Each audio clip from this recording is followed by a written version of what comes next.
So let's take a look on our compressor.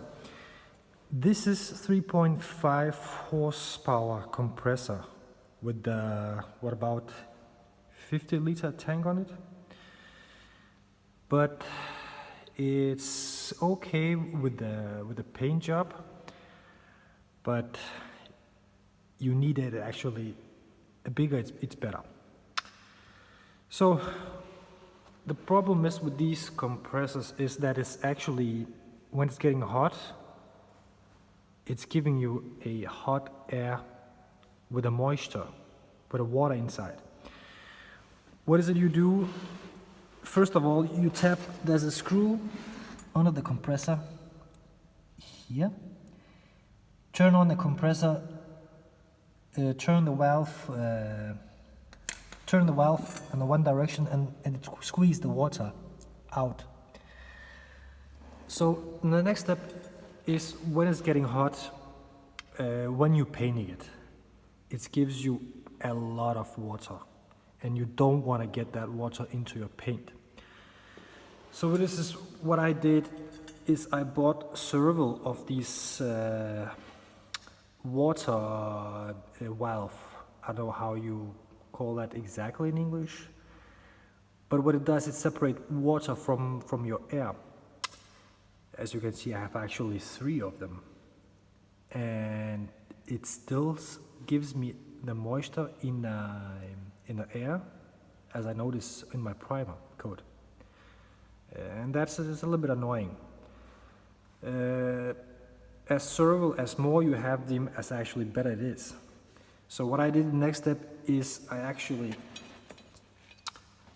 bought an extra one, a finer one, just before where you attach your air gun on. It's cost about $10 on this little unit. What it does, it's also separate the water, and you don't want to get water in your final coat, because that gives you a lot of work afterwards. The next step, what I like to do, because it's when you're painting it, you need a lot of air, and it's only 50 liters of a gallon. So what I want to do is, I have an old compressor here.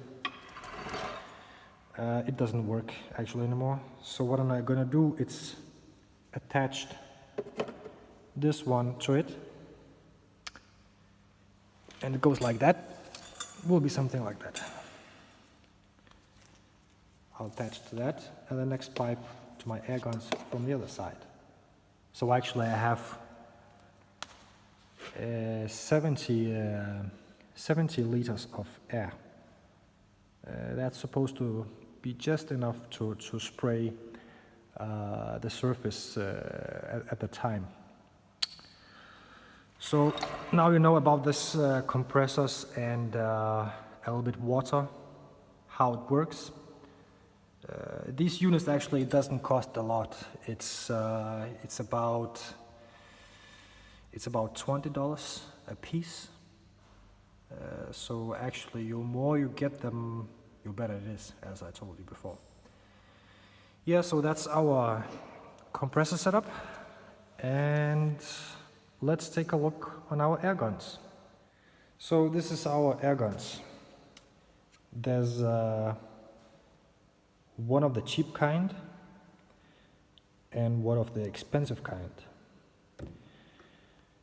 Why I chose the cheap one? Because you don't need to actually buy the expensive one for the priming or the filler, because it has 1.4 millimeters hole, because the filler or the primer, it's a little bit thick material, so go on the cheap one. I tried before to paint with the cheap one. It gives way too much painting, and it doesn't apply the surface quite even also. So that's why I chosen to buy more expensive one. It has more adjustable functions, and it was this description on it says that is the best top coat air gun. It's with a 1.3 millimeters hole, and it cost about $100 actually on this gun.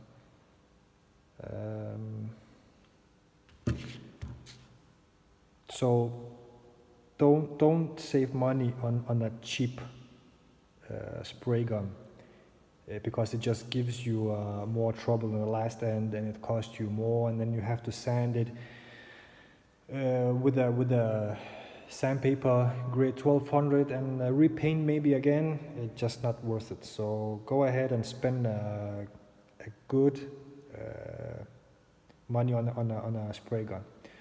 So that one was coating the previous slide. I showed you the car, the Beetle, and it works pretty great. I mean, it's money worth it. And yeah, so basically that's our airgun setup. So let's move on. So here's the Beetle we are working on. The Beetle had already got the first of the priming coat. What I'm going to show you guys is what are you going to do as the next step when you finish the priming. So I got the sponge and some sandpaper, the grade 1200 you're going to use. This is basically the swamp that you're washing the car with. I'm going to show it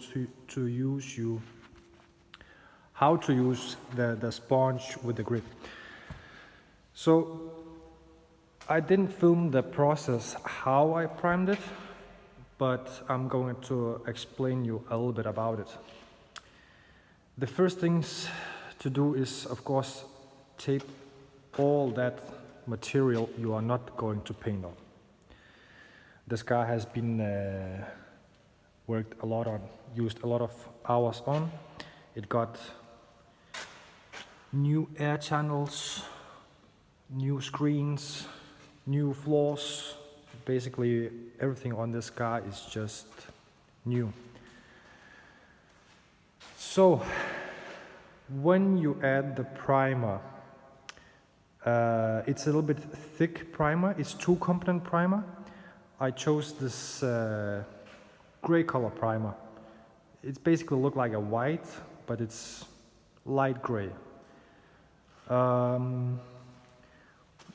Don't be afraid of the primer. The primer is, when you're painting it, it's actually doesn't matter if you got some runners, but don't apply too much of it. As you can see a little bit here, I didn't add enough, but you can always add a second coat of the primer. I don't have the painting cabin, so I just did it in this garage.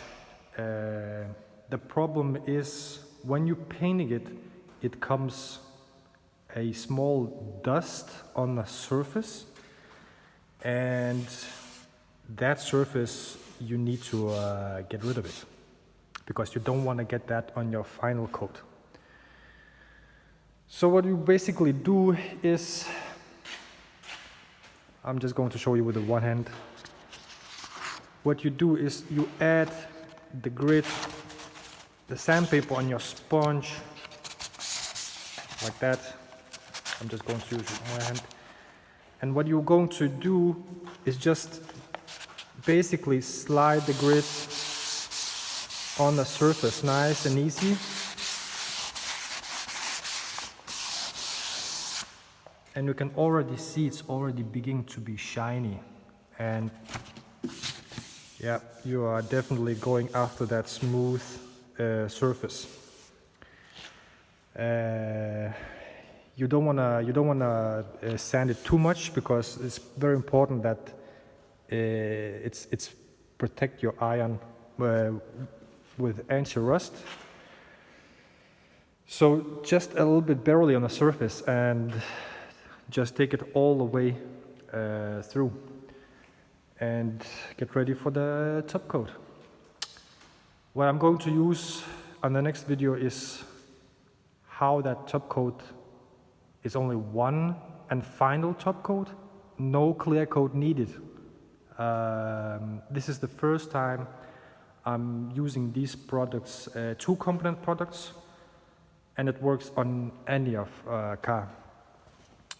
So guys, see you on the next step on the painting job. Okay, so I think blended the first cup of the painting, and we're going to paint it on the back side of the hood. So we're going to see how the color is and how the painting is reacting. So let's proceed. So we got the first shot of the painting. The color seems pretty nice. I'm satisfied with it. As you can see, it's already shiny color. It's by itself. No clear coat needed. So basically what we do, we're just proceeding to the car. What next step is, we park the car in here, we get a good clean of the floor. The good tip is put the plastic on the floor and actually give it the whole area with water, so you won't get all that dust being sticky to your final coating. That will keep the dust down and you will get the best results out of it. Moving on.